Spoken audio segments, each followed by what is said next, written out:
Pas du point de vue du droit international, mais l'intervention dans les eaux internationales de la marine israélienne ou des forces Mmh. d'armée israéliennes est un acte illégal, profondément illégal, qui n'est pas le premier. En 2010, la même opération avait été menée avec beaucoup de morts, beaucoup de blessés contre une flottille véritablement humanitaire turque qui avait amené une profonde dégradation des relations diplomatiques entre Israël et la Turquie, qui avait mis d'ailleurs presque 10 ans à plus ou moins, et encore on est loin de l'optimum qui existait, y compris avec le gouvernement Erdogan, et Turquie qui d'ailleurs a dénoncé Oui. avec facilité le fait que ce qui venait d'arriver dans des circonstances pas du tout comparables était un acte profondément illégal. C'est un acte profondément illégal. Donc pour vous, il n'y a pas l'ombre d'une ambiguïté sur le caractère illégal de ce qui s'est passé, puisque, et d'ailleurs la France insoumise en fait le reproche au gouvernement français, qui a demandé à ce que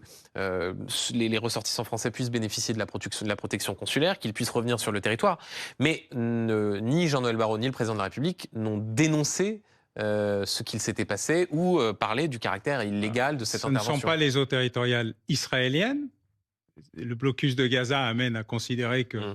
les eaux du territoire de Gaza, depuis 1947-49, sont dans une situation un peu compliquée pour savoir qui en est véritablement Mm. responsable. Alors, il n'y avait pas de Palestine structurelle à l'époque, puisqu'elle a Mm. été refusée par tous les États arabes, y compris les Palestiniens. Et donc, on est dans une sorte pas de terra, mais de mare nulus, Mm. de grand vide. Mais Israël, en intervenant dans les eaux internationales et même pas dans les eaux territoriales, qui elles-mêmes sont contestées, a commis un acte irrégulier et illégal. Le manuel dit de San Remo, qui explique le droit international de la mer, Mm. ne nécessite pas d'avoir fait un doctorat d'État pour comprendre ce qui est Ouais. légal et ce qui est illégal dans une intervention de ce genre par rapport à un bateau, un bâtiment civil, dans une situation où il n'y a pas de guerre ni de déclaration de guerre. Bref, aucune des exceptions qui permet de se faire la guerre hors de ses eaux territoriales ou sur les eaux territoriales d'un pays ennemi ne s'applique à cette intervention.